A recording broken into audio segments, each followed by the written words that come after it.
everyone, and welcome to another edition of Torchfork Tuesday. I am, unfortunately, still your host, Steven, also known as Slave 2 Machine. Wow, that seems really familiar. And we just got done watching Caitlin get her ass handed to her inside a giant fish. And that was probably the best part of it, playing Legend of Zelda Ocarina of Time 3D, and my God, does it look so amazing streamed. I just want to say that. It's so pretty. It is. It seems like it just runs so much better with that fancy schmancy capture card. I love it. So while she gets a chance to shove some food in her face, I'm going to go around and introduce the rest of this happy bunch of crazies. First off, the Torchfork Tuesday show is all about the best and the worst that gaming has to offer this week. And a lot of it is terrible. A lot of it is good. We're just going to go through what we've got, unfortunately. So first and foremost, in whatever direction he might be in, we've got Rob Kelly, R. Kelly. He is a writer. He is a gamer. He has a dog named Samus. She's not here anymore. That caused some trouble before we actually went on. She's all puking in your bedroom. Yeah, probably. If anyone's wondering, I'm currently mukbanging right now with some delicious pasta, a little bit of pork salad, and little pieces of bread. And of course, that is mukbang reference number 1 for tonight's show. We will be making more. We will be making more as we go along. Also, if you've got any liquor, you should start drinking before Eli gets a hold of it. Eli, the host of the game show. I forget how many shows are in it. You're missing a few. Show. Yeah, it depends how much you've got your reverb turned on that day. True. We didn't see him last week because he was off gallivanting across the states, but he's finally back. He has a lot of liquor, and he's going to share with us what all he's drinking tonight. Eli. See, I was worried for a second you were saying that I was going to share my liquor, and I was going to be like, hell no. No, we know that's not going to happen. I'm going to keep my liquor right over here. So what are you drinking, Eli? A very large Moscow Mule, which... the 2 different kinds of regular vodka that I had ran out as I was mixing this up because they were pretty low. So I had to throw in a flavored vodka in there too to have enough for it because this is a very, very big Moscow Mule. And I figured there's another drink called a Frazzleberry that uses raspberry vodka. I had raspberry vodka, so I'm like, fuck it, it tastes good. I'll throw it in there. Fair enough. I mean, that's really how we do things at Torchfork Mob. We just kind of look at it and go, it'll work. And then we give it a shot. Yeah. And then, last but not least, thrown in there, 1/3, 1/4 of the Nintendo Defense Force, Chris Kellogg, the professor to my doctor.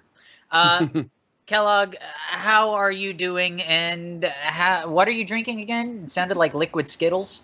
Yeah, well, no, it's not exactly liquid Skittles. It's I had to use what I have. Right? Melted down Starburst, pureed. No, I actually have some very fine substances in here, including Belvedere. Sorry, not Belvedere. Grey Goose vodka. A little bit of lime juice, and yes, there is Sprite Zero in there because you got to have a base. It's the only mixer I have. It's either that or milk, and I'm not going with the milk. You just want to watch your fine figure. And myself, I am drinking the living hell out of the giant bottle of Johnny Walker. A Black Label that I received. Yeah, it's a huge, massive, right? That's a lot. But yeah, it's. I love how you have to look up when you talk about your bottle of Johnny Walker. Well, because it's right there. I mean, it's also 7 feet tall. It is. It's like Bill Brasky from, what was it, Saturday Night Live, the old skit. But yeah, it's the Jack Daniels Tennessee whiskey, the honey flavored thing, mixed with some Coke. So I got a lot of stuff in here. Oh, not as much as you use Coke as an ingredient, but Sprite Zero is just No. I'm not talking about soda, sir. That's correct. Yeah. Not that kind of Coke. Anyway, so what is the point of this show? The point is we're going to go through a bunch of trailers, and then we are going to just give our opinions on them. As the show progresses, it may get worse, and we might go totally off the rails, but let's face it, none of us were really on the rails to begin with. That's what you're here to see anyways. Yeah. It's like the accident in NASCAR. That's what you're here for. Well, we're making a lot of left turns. Somebody's got to crash into the pit. So let's just start with I'm like Zoolander. I can only turn in one direction. So. Oh, so does that mean that we have to have a gasoline fight? I think it's more like we're ghost riding, not riding in the car, and then at some point we are like so into it that the car kind of goes away from us and hits the crowd. Torchfork Tuesday. That is effectively. I think that was the pitch I made for this show when we first started. Yeah, let's kill people. That loose tire that runs off the car and hits the person. That's us. That's Torchfork Tuesday. Gotcha. So with that in mind, let's just get right to it. We're going to start with the best one. God help us all. Five Nights at Freddy's is a freight train that just will not friggin' stop, and there's yet another game in the series. God help us. Yeah, it's Five Nights at Freddy's sister location. So Stylo, if you please run that trailer. And God, what can we say about Five Nights at Freddy's that hasn't already been said? It is a juggernaut. They're making a freaking movie out of this thing. And Eli, well, they've taken over Hot Topic entirely. And Eli, you were telling me that apparently Cawthon is kind of crazy friggin' rich at this point because of these games. Because of the games, because of the merchandise that gets sold off of it. They obviously had to license it to make a movie out of it. Dude is rich as hell. But on the plus side, he has been very generous in donating to charity. So, yeah. So what can we? Obviously, we're getting a little bit of a. I want to say a Terminator vibe off of this trailer. I do like what we've got going on here. I've played the Five Nights at Freddy's games, just the first two.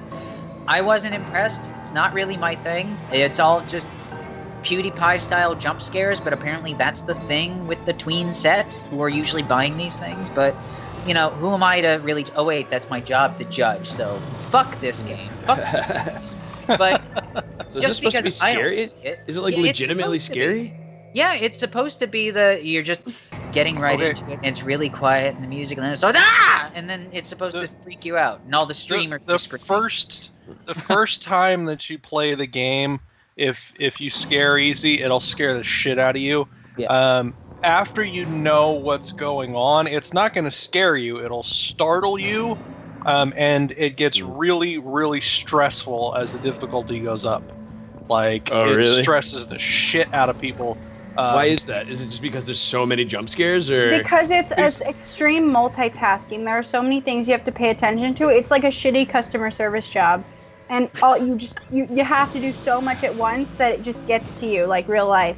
Oh, funny. So, but that doesn't sound fun at all. That sounds like actual horror.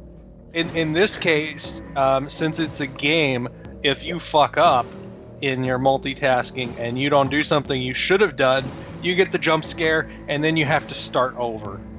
I see. Although at the same time, there is the implication that an animatronic is eating your face, so... Well, yeah, but after that's happened to you several times, you don't care anymore. That's true. But, again, it's one of those things where it really, really took off. You know, I love the care and attention that Scott Cawthon has given to this. I love the backstory about how he was a Christian game designer. I mean, he's still Christian, but he designed games for Christians, and people were saying, oh yeah, your models are really scary, can you tone it down? And I guess story goes that he was kind of depressed and defeated by that, and he decided, you know what? I'm going to scare the hell out. I'm going to make a horror game, and this is what happened. Well, but admittedly, being Christian really tires out and, you know, depresses everyone. So, so this is a Christian horror game? Is that what that's what I got out of that? Well, basically, there's nothing that really implies that it's not Christian. I mean, the possessed animatronics.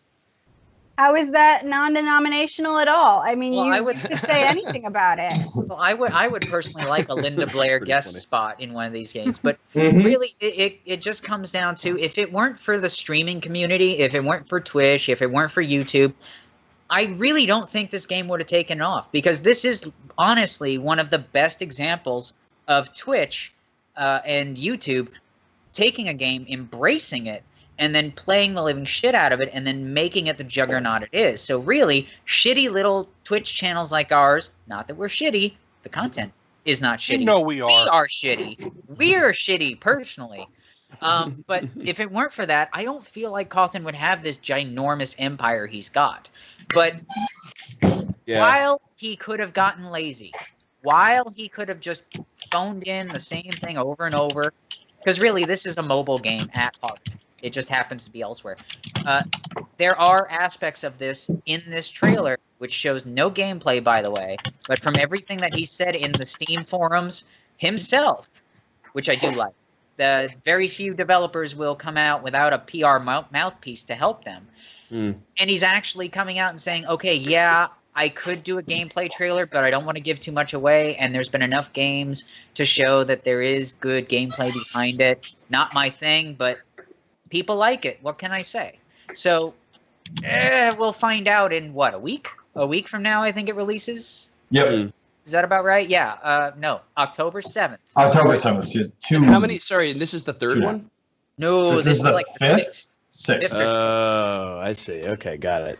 And the series started less than 2 years ago. Yeah, he's been pumping them out left and right, and each one apparently has been well received. So yeah, they all have different features too. He does a lot. How many hours do you have to work, do you think, to put out content at this rate where you're actually changing things each time, like this guy does? I wondered myself. I don't really know. The thing is, it's a very simplistic game. Its beauty is simplicity. Are we looking at the R.L. Stein of gaming right now? Yeah, because he's pumping out quick, isn't he? I mean, let's see. Like kids like it. Kind of like geared towards teenagers. Sort of dumb jump scares. Don't you dare say anything wrong about Goosebumps, damn it. Okay, I read that. I will say Goosebumps was my bread and butter, Chris. Don't even. I would say that the major difference. What's that, Eli? I would say that the major difference from R.L. Stein in this case is that with R.L. Stein, while you had a lot of cheesy tropes and things, what was going on changed pretty regularly. Oh, so you're saying shout out to R.L. Stein for doing a better job? Is that what R.L. Stein did do some adult-themed attempted at Stephen King. Do have a story though. I will point that out, and it's much darker subject material than you would normally see aimed at teenagers and that demographic in general. I'm actually quite shocked by that. This is horror for the Hot Topic set, though. I can't really say that this is high. This isn't going to be some high-quality horror. This is straight jump scares. So Devil's Advocate in me says this is all for the ADHD tweens that want to scream at stuff and love things that scream at their screen. Well, there's a lot of adults that are also overly jumpy for no reason. So keep that in mind. Yes, but we usually have them on medicine, sir. So I feel like we medicate children more than adults. But okay, now they don't have to be jumpy for us to medicate the hell out of them. Very true. This is true. Sometimes they should be. In that reference, that works for both adults and children. So before we humiliate any more people, let's move on to the next one because there's so much more humiliation involved in this. The next one, since we did just get done talking and ripping on religion a little bit, the next game is 5 Champions of Canaan. Canaan. Isn't it Canaan? Canaan. It depends on the correct pronunciation. I honestly thought you were going to say Champions of Konami, and I was like, no, there are no champions of Konami. Right now, it's looking a lot like Shadows of War. All of Konami's champions left. Let me pull a little bit out of my brain from the Catholic schooling and seminary. So there's Canaan, there's Canaan, there's Kana. It all depends on how you want to pronounce it. But I could have said Settlers of Catan, but that would have been totally wrong. That would have been amazing. What a That great would have game. been awesome. What a great game. I would have played that. So I often trade wood for sheep. Just in general, or in the game? As told in the religious documents full. As it was said in the New Testament made by Five Nights at Freddy's. I just like the fact that we went from 5 Nights at Freddy's to 5 Champions of Champions. So this is listed as third-person Roman warfare game with some decent customization options. Releasing on September 27th. And yeah, this is the trailer. I mean, what can you say? I really like the description. It's actually a cool description. In a region on the brink of endless war, tradition chose the weapon you wield. Your sworn allegiance compels you to fight. Honor your father's legacy. Become a true champion of Canaan. That sounds like Wait, that says Canaan. That doesn't say Canaan. Anyway. Wait, so that was our point, is that there's like 10 ways to pronounce it, I guess. Yeah, there's a lot of ways to pronounce stuff in the Bible. It's okay. Anyway, like, it sounds like the way that people get press ganged into murdering people in real life. Honor your father's legend. He was at war. You gotta go to war too. Have you read the Bible? Have you seen the movie Mulan? Oh, I was thinking Forrest Gump with Lieutenant Dan. His dad died in war, and his dad's dad died in war, and his dad's dad before that. Lieutenant Dan, you got no legs. I love that in 2016 we can make a legit Forrest Gump reference. I do appreciate that. Well, when your girlfriend's named Jenny, you get them, especially when she's a special education teacher, you hear them a lot. Oh, wow. Yeah. Yeah, but that's probably sometimes you hear it without it being a joke, so that's pretty cool. I don't think you want to brag about that Yes, part. all her students named Forrest. Not what I meant, but either way. Oh, okay. I meant the constant Jennays. Bring it on back. No, I do want to make a. It's not Canaan and Paradox. It's not Canaan. Wouldn't Rob be saying Joe Day? Oh God. Well, yes. If she had, her name was Jenny. Either way, I want to do this game looks interesting. And has anyone ever played Titan Quest? Because Titan Quest was the people that made that game. They were a few offshoot people that made Diablo 2. And then they also made that newer game, Grim Dawn, which I think is really awesome. This game looks pretty fun, and I kind of like these kinds of like action games. So I don't know. Big thing for me here. How much does it cost? And secondly, like how much gameplay do you get? Yeah. Caitlin, that face that you were making. We have no friggin' clue how much it costs because it's not released yet. We'll find out. It's interesting how it claims to be historical. At least in one of the tags, it says historical. So did 300. That doesn't mean shit to me, sir. Fair point. Goddamn. We're not going to talk about Zack Snyder here because it's not Zack Snyder. Your mom's named Martha too. Mine is too. Zack Snyder can make a good movie. The bigger point. No, I mean the remake of Dawn of the Dead. I enjoyed that as a Zack Snyder movie, and then. From there. One thing I will say about this game, if you look at the system requirements, it only requires like a very old processor. It doesn't even it just has a graphics card that supports DirectX 9. Yeah, and so what I get from that is this game is going to be. I mean, the graphics look okay, but I have a feeling that once you start scaling them up and actually seeing them on your monitor, they're going to look pretty shit. So my Mac Mini is really going to love this game. Oh yes, that's right. This is something you could play on your cell phone. You're assuming that your Mac Mini can even play it. You're assuming I have a Mac Mini. I could be lying. You said you have one. I do lie on occasion. So I just want to point out a discussion that I was saying about graphics earlier today when I was talking about the N64 version of Ocarina of Time and how at the time it was probably lovely, but we see so many games that look exactly like that today, and they are crap. This is a notch above that, yes. But it's still 5 years ago, guys. I mean, what are we buying right now? Are we buying graphics and gameplay from 5 years ago, or are we going to get stuff that feels current to us? You're buying the experience. Okay, I'm done with my David. But what is the experience? Is it that good? The experience is everything that we've seen before. No, I kind of agree with Kaylin, though. Like, this is kind of the problem I've always had a little bit with, like, the early access and, like, Steam Greenlight in general, is that I'm afraid that, like, over time, gamers are going to just become used to a lower quality of game just by the sheer quantity of low-quality games that are coming out.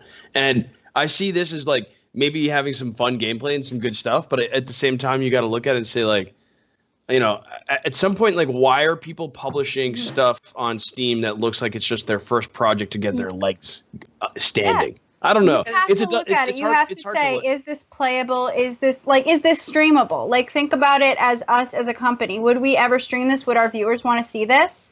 Viewers, you can weigh in. Yeah, please. Actually, I would like the chat also to weigh in. That's a good point. Sure.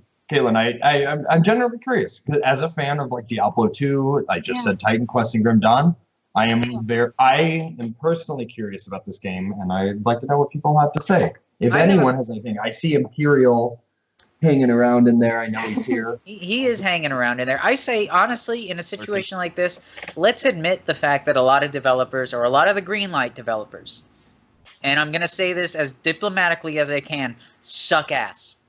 You can't say anything diplomatically. A lot of them are literally digital homicide. A lot of them do just asset flips, and a lot of them do. And I'm gonna get sued now, aren't I? Well, I was about to say, can we do like a little something now? Because I imagine, just on a little side note, I imagine everyone has heard about this. Eli, go ahead. I just wanted to clarify. Don't you mean suck soggy donkey balls? No, they're soggy cornflakes. Soggy cornflakes. No, they're not good enough for the cornflakes. Can we say they got to sustain themselves on the donkey balls? Damn right, they ain't good enough for the cornflakes. Hang on. I don't fucking think we can say that kind of fucking language there, sir. Kelly. Cornflake. As an aside, yes, in case you haven't noticed. In case you haven't noticed or you haven't been paying attention to online drama, apparently Digital Homicide has totally lost their shit, and instead of just going after Jim Sterling, they're going after random Steam users. I just want to point this out. Yeah. Jim Sterling is a personality and a reviewer. The fact that anyone is actually suing him for giving an opinion is so ridiculous, and I don't even like Jim Sterling that much. But I like some of the stuff he says, and I think that he often has a very valid opinion. He's just kind of, I don't know, abrasive about it, and not everyone agrees with that. But the fact that he's getting sued is ridiculous. But that is the point of the abrasive personality. It is a personality. It's a persona. Eli. They're not going to win that lawsuit, though, because obviously free speech is a thing. You know, like they can't realistically sue somebody for saying publicly that they think something sucks. You know, they can try, but they're not going to get anywhere because one of the big things of First Amendment is freedom of press. The press can say whatever opinion they have about something. You know, like you can't do anything about that. You know, they're just wasting money trying to go after it. Because but you know what? I want them to, because this has been the most wonderful thing I have honestly ever seen. This is just pure proof of neophytes, of rookies. Mm-hmm. Going in and basically just buying packs and packs of assets, releasing 19 friggin' games in the span of about a year and a half, and then from there, they're actually going to court because someone called them out on their bullshit. And the gaming public at large called them out on their bullshit. And it's great because for the longest time, even at such place that shall not be named, redacted, I even called not that particular company, but I called a bunch of them out for basically being nothing but lazy asset flips. Mm-hmm. And we've called them out on previous shows, and we've said, this looks like X, or this looks like Y, or I've seen these assets on the Unity store. Somebody finally, and we've knocked about Steam Greenlight being shit. The whole basis of this show is that Steam Greenlight sucks ass. And then finally, the heavens opened up and gamers decided to stop bitching about their fucking frame rates for 30 seconds. Just 60 seconds, excuse me. You can't say 30 seconds on a PC. You can't say 59 either. That's right. Or 48. Wait, why? Because PC gamers are notoriously stupid about professional first-person shooters like to have 60 frames per second. Lots of people do. But I know that they do because, you know, that's the best way. But I meant you're not allowed to say 30 ever. No. PC gamers, PC master race, quote unquote, are of the opinion console peasants get 30 frames per second. We get 60 to 100, and nothing else is better. I don't think that's the attitude. I think a lot of it. Look on Reddit. No. I've seen a lot of people complaining about 30 frames a second frame caps in games, but I don't think that's the attitude behind it. Is that we get 60 frames a second? I think the attitude stereotype. It's the standard stereotype, is what I'm saying. It's a stereotype, but from what I've seen from people complaining about that, it's not that they feel like, oh, the developer needs to make sure that our frame rates go faster than consoles. I think it's more about why are they artificially restricting the frame rate to match consoles? Well, see, that's the thing. It all depends. There are some that are legitimately saying, hey, why should we be gimped just for the consoles to actually get their I can shed a little light on that, and it's still not a great excuse. But no, it's really this is what I think it comes down to. We want all the excuses.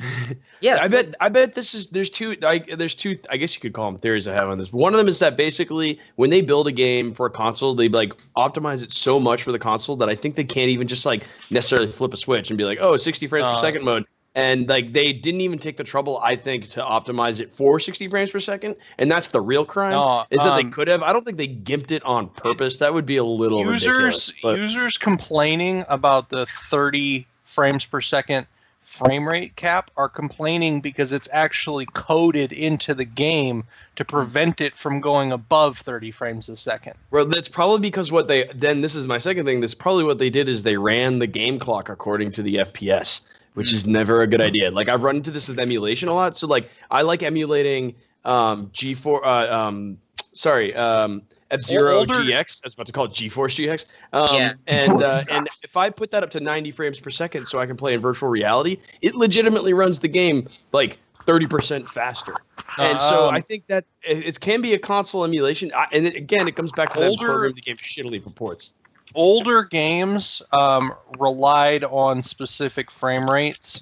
Newer games, they don't do that. They actually read from the system clock to see how much time has passed. Because even on a console, if a game has fairly intense graphics, the frame rate varies a lot. True, that's good. Well, I want to bring up something. Regardless, I can actually answer that, Kelly. But what I'm trying to say is the stereotype. I'm not saying that's the reality because I am a PC snob. I've been a PC snob since 90. The 90s. Just say the 90s. We'll just go with the 90s. But the long and short is PCs are an afterthought because we are the smallest install base. As far as publishers are concerned, we don't fucking matter. And hardest to develop for, too. And you want to think of how E3 operates. The best example of that, fucking Mortal Kombat 10. Yep. Or X, whatever. Or Batman, Arkham Knight. We're not gonna be. Well, I don't want to talk about Arkham Knight. It's just another example of like. But the official, and we're gonna move on after this because I don't want to get stuck on this. The official attitude is of how NetherRealm Games handled the PC release of Mortal Kombat X. Oh, yeah, it's not going to be a console port. You guys are going to get the exact experience from console. Hey, we are still waiting for that. Oh, the DLC's never going to come out. Okay, fuck you then. That's bullshit. As a non-Mortal Kombat fan, I agree that that's bullshit. Yeah. I'm not a fan of the series, but whenever stuff gets just, I don't know, cut and dropped like that, that's a really huge disappointment. And, you know, I know Batman's kind of an easy one to attack. Because I cannot think of another bad port. Well, give me another bad port that I can't think of right now. Dead Rising 3. Dead Rising 3. There we go. Anything to do with Assassin's Creed. Pretty much anything Ubisoft has touched. Although apparently Dead Rising 1, the new remaster that came out, that has gotten good reviews. Apparently they did a good job on it. It seriously just depends on who it is that's handling the port. Remember, what we get is usually the factory seconds from the developers themselves. They usually farm it out to another group. Yeah, I'm talking about you, Iron Galaxy, you sons of bitches. But of course, a number of other companies that handle ports. Not a big fan. Never been a big fan. Still not a big fan. PC is infinitely better experience than console. I'm sorry, that's just how it's going to be. You want a good console experience until they figure out how to basically give what I want to call, I'm just going to put it plainly, the extras that like you can do with PC. Until they start incorporating that in consoles, like I will always buy the Nintendo system. No, you want a good console experience, buy something back from the 90s and exactly. And like, you know, and here's another thing, and I brought this point up before. You know, consoles would do a lot better if they would stick much more to exclusives. Like, I think the PS4 is going to have decent sales because of Final Fantasy 15, and lo and behold, the Final Fantasy 7 remake. I'm excited for both. I'm so fucking tired of Final Fantasy 7. So tired. I haven't read a thing about it in a while, and purposefully. It's just like when I am interested in a movie, I don't look up stuff about it because I want it to be fresh when it comes to me. Well, friggin' spoilers, Aerith dies. Damn it. The bigger point is that like I see them trying that approach a lot more with PlayStation than, for instance, like Xbox is doing. Microsoft. And I may be entirely wrong there, but every time I see an Xbox game come out, now it's just like, well, it's also on Windows also. It's like, okay, well, why are people... You know what? It's actually really, really good that you talked about that, because we're going to end tonight on a game that apparently bucks the whole trend of...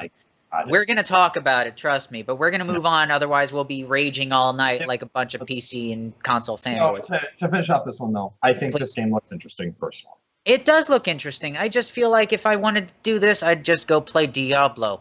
Anyway, we're going to move on to the next one. It is Aragami. And, of course, Eli, you will correct me on that pronunciation because I feel like I butchered it. It's just Aragami. You are only off by one sound, so it's not that big a deal. No, because if I said that, I would have called it origami, and that would have been bad. Because that would have been a fucking... Wait, you have a hard time saying Aragami? No, not really. I just would have done it for humor's sake. But now you killed the joke. Well, then you're just a jackass. Isn't the Aragami the enemies from God Eater?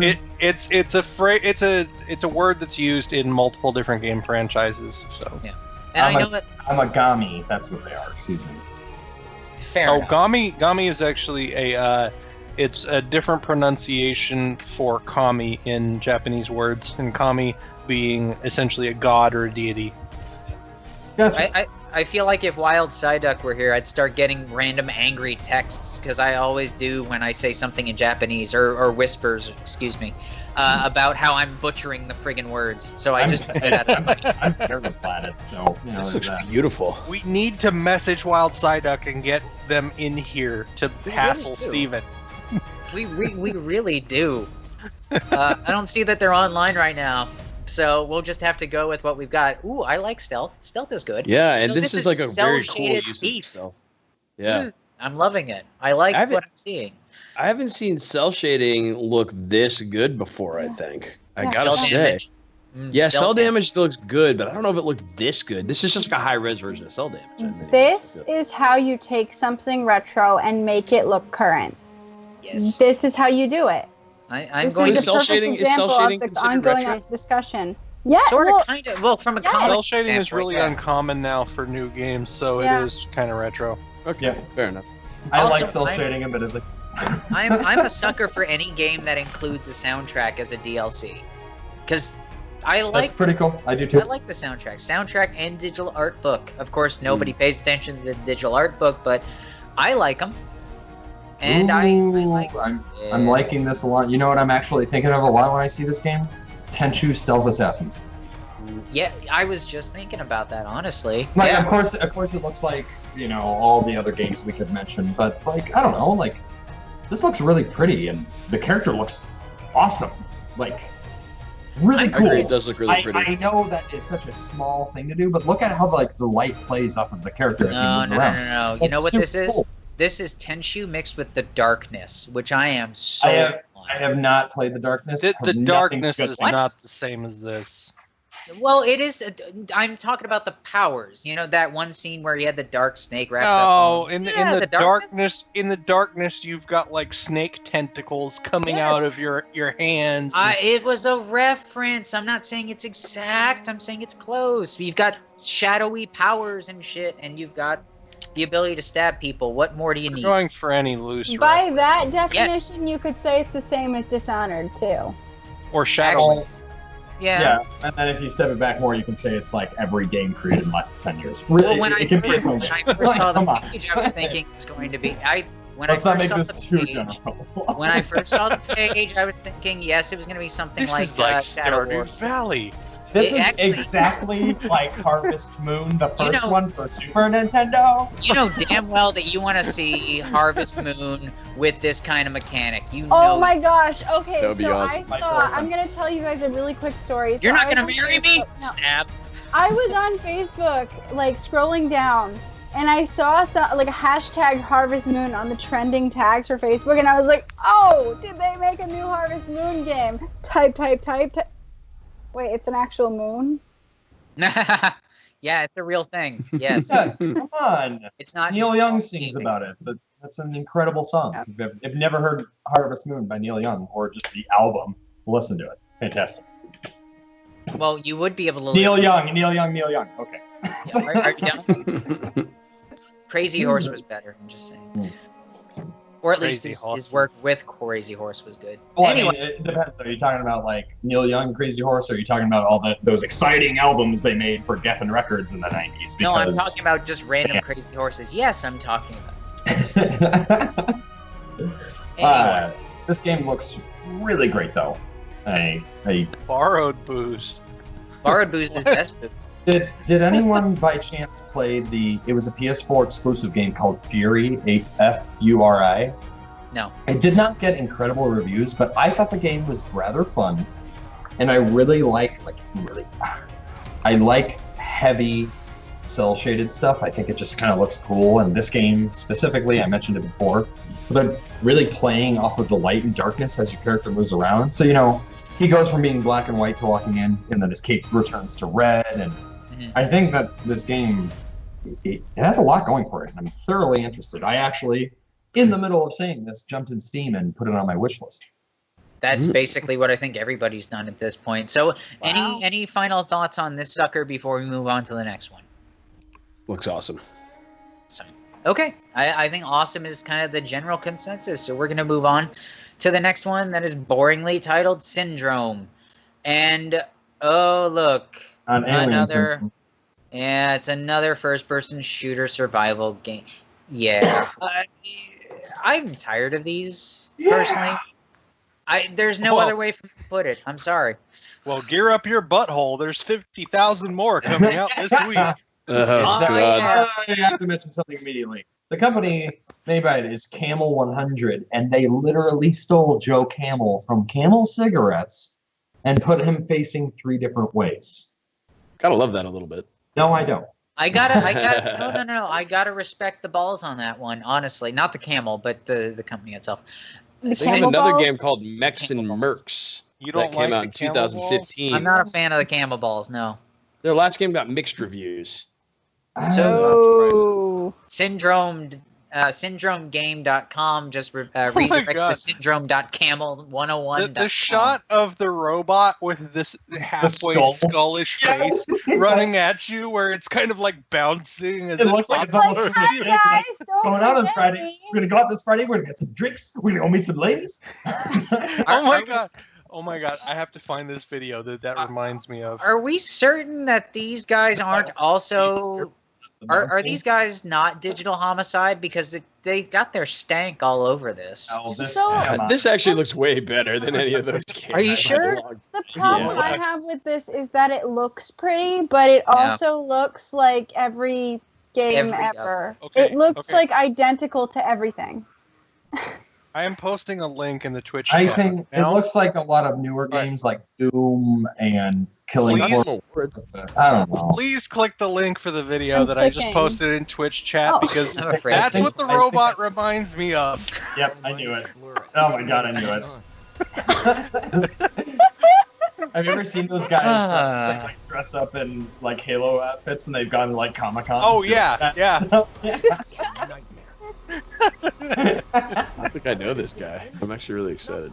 Is he your neighbor? Does he live near you? Yes. I need this guy to be actually, my neighbor. What the fuck? This guy and then also the super skinny dude that always wears the Superman underwear and rolls in slowly everywhere. I feel like it's not easy to run that way. Like that takes talent. No, it did. You would get strong fast if you did that. Seriously. All right, but really, when we look at a game like this, what do you think goes through the mind of a developer when they do a game like this? They have to know. They have to know that other games look exactly like this already on Greenlight. I don't think that's like the issue. It can look like any other game it wants. I never care about that. It's the gameplay and the story that matters. Stop watching this. I also think that I love robot apocalypse stuff. Let me step back. I love apocalypse stuff. Robot apocalypse, there's not a large take on that. No one's made like a good Terminator game, and trying to think of like games where you literally destroy robots to save mankind, but with the exception of like Mass Effect, but that's a broad scale game.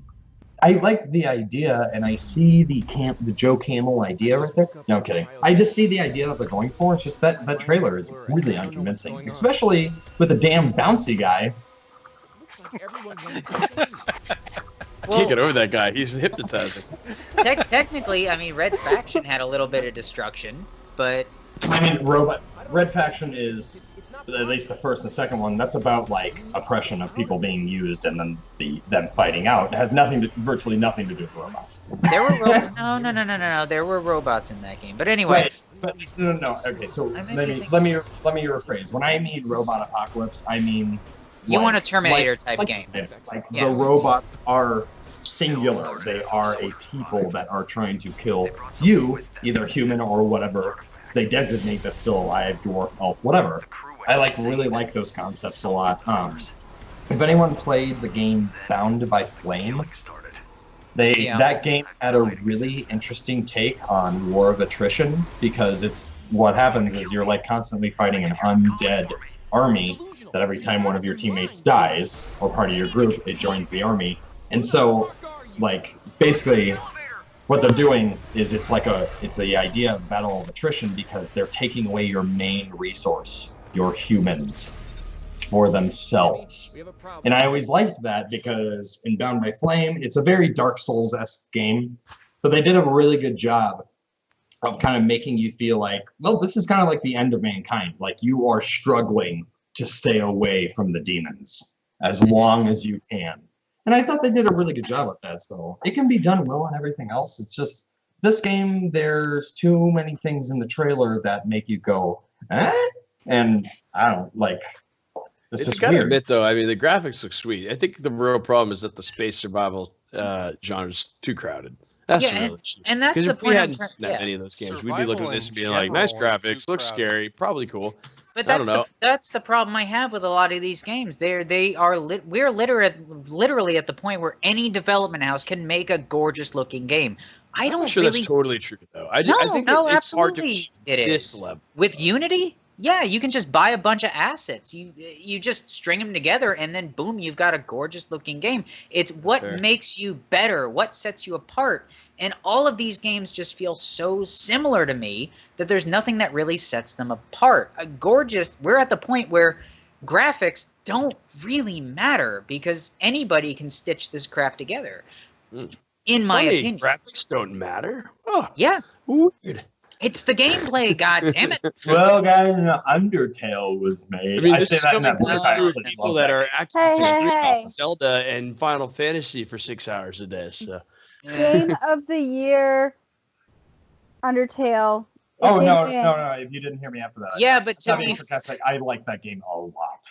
To be absolutely fair about that place that will not be named that made a game of the year, I think the votes were rigged on that one. To be honest, as far as games looking good, gameplay-wise, I have to say that I preferred the previous two Zelda games that I played. And I feel that with the 64 version of Ocarina of Time, Nintendo introduced more problems than new features. I think that by the time you get to the end of Ocarina of Time, you're going to feel very differently than you do now. It's an emotional journey. No. And you've just begun. Chris, I'm not talking about the game itself. The remastered version so far has fixed all of the problems that Nintendo introduced on the 64. What I mean is, the simplicity of the gameplay of their previous games made for something that moved very smoothly. and then they tried something new, and it was very choppy. That's fair to say. True. Honestly, I always felt that Ocarina of Time was always kind of overrated. I was always a bigger fan of. I do like it, but I feel like it like part of me wishes that the remastered version was the only version. Well, keep in mind, and that game came out in '96, and that was like one of the first actual full 3D games that actually, complete to end, wouldn't like crash. And on top of that too, like, I guess I kind of see what you're saying, but there's like nothing will ever take away the nostalgic value of playing a 3D Zelda. If you compare it to its competitors in '96, while it has very strong writing, it doesn't run as well. I don't know though, because what competitors? Yeah, I want to know the competitors. Well, let's see what was out then. PS1. So pretty much every platformer I ever played in my life. Yeah, but the thing is, so I mean, I hear what you're saying in that you're not totally wrong. Like this is something that a lot of people say about the N64 is that it was like a lot of like consoles that are first of its type. Like it was among the first of the 3D consoles, and it had to kind of invent how to make 3D games. And we're weirdly in this period now with VR where they're like learning how to make VR games, where like the technology is a little more powerful and confusing than like people are able to cope with currently. My point is that Steven's right.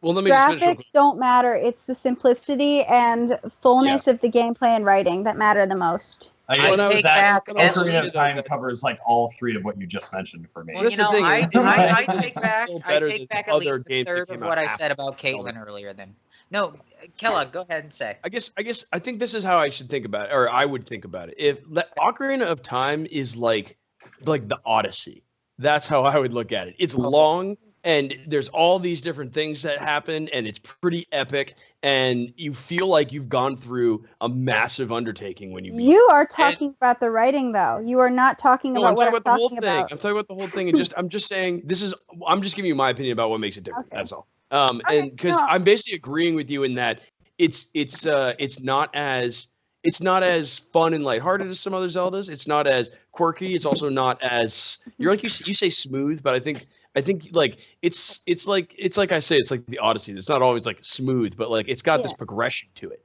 And it's got a heavy operator cost. That's what it is. It's an opera. It's an opera. Ocarina of Time is an opera in many respects of a game. And it also so runs that's better. Right. You gotta be in it for the long haul, but you'll feel like a better gamer and a more like awesome Nintendo fan for having completed Ocarina of Time. I actually feel like Majora's Mask is a little bit closer to an actual opera, or at least Majora's Mask is a better crafted game. The whole game's just tighter. Easily my least favorite Zelda. Hang on. One person at a time. Eli come first. Back to this. We are going to come back to it, but Eli, and we're going to move on. Can I just throw out there that I always find it funny, people getting so much into Nintendo titles, and every single one of them, for the most part, I'm like, never tried it. What part every of fucking Nintendo time? The only Nintendo title that I really got into was like F-Zero. Everything else people start talking about, and I'm like, eh. I love Metroid. I love Zelda. I have Castlevania back when it was on Nintendo. That's why I'm taking the opportunity now, Eli, because I feel like I grew up the same exact way. I had the same feeling as you. I was always meh. It was okay, but I didn't really. It's not even that. People talk about it, and I'm always just like, with the vast majority of Nintendo titles, people are talking about it, and I'm like, never tried it. Never even attempted. Okay, we're gonna convert you one of these days. Yeah, one of these. Little do you know, you probably. It's the same. People that had like a lot of consoles, and we would literally have Friday nights where my friend would bring over a TV and his Super Nintendo with all of his games, and we would just like sit and play our games together because that's kind of what we did.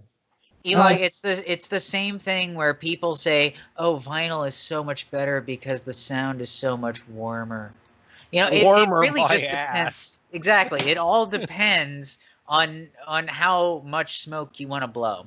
I disagree. You buy a good turntable and you get a good vinyl. You hear the difference side to side. The warmth that you're hearing with vinyl is just the audio being muffled. It is dirty audio. Unless you have proper needle and turntable, you can avoid. No, guys, we're talking about video games. Come on, come on. There's another Twitch stream talking about this. There really is, and I just heard at least 30,000 hipsters commit suicide at the same time on that. We did spike in viewers though, so that's what a hipster would say, Eli. To be fair, I just want to hear you argue about freaking vinyl. That is true, and we will probably get back to the vinyl over digital in just a little bit. I know Stylo's probably crying tears of blood right now, just because I want to hear it. We're going to move on to the next one. Speaking of science and all things sciencey, we're going to move on to Project Genome. Actually, Project Genom, because there's no E. Project Genom. So, do we think this is a South Korean title? Wait, if there's no E, wouldn't it just be Gnome? Project Gnome? No, because that's a show about Alaska. Oh, no, the E's missing at the end. That's right. Oh. Yeah, at the end. Because as far as I know, and I know it's been a while since college, I'm pretty sure Genome has an E. But whatever. So, too. Genom. Project. We got a sci-fi MMO with a non-target system? What does that mean? That means that you're not selecting a target and then just like clicking an attack or whatever. You're doing an attack and whatever happens. It's like a video game that takes skill. Nice, I get it. Yeah. Maybe. That's not what that means. I see that Shinra, the Genom Canaan from Final Fantasy VII, is in the game. What? So is this an FPS? But it says it's an RPG. It's an MMO. FPS RPG MMO. If you're wondering why I said the Genom Canaan is the giant cannon. So you have an RPG with a non-target system, so I guess that's like Oblivion kind of RPG? It's an FPS MMO RPG, WTF, BBQ, LGBTQ. It's an MMO RPG, which is basically like World of Warcraft, but in this case it's a sci-fi setting. World of Warcraft is targeted. Yeah, but I'm not saying the targeted part. I'm saying MMORPG is like World of Warcraft. This does have some prettiness to it. It's kind of like someone took Halo and mashed it up with an actual good game. But you know what? My favorite part about the trailer for this game is the hover bike that the guy is on. That's basically it's basically a fucking chair with a frame that goes around him. Like it doesn't even look like a bike. Chair? It looks like a floating desk. Oh, it's like chair. The thing in WALL-E. This looks cool. Yeah. I actually got to admit, the combat looks cool, and the settings look cool. But again, does cool mean good? No, that's the thing. Is like I can't tell you the number. Like I used to get suckered in so much when I was younger to MMOs that like looked super cool and had all this awesome like features and shit. And Kellogg is telling us that we should not listen to him. Hey, when I was younger, I don't play MMOs anymore, but basically, this could be awful. Like, that's one of those things where it's like, graphics, great.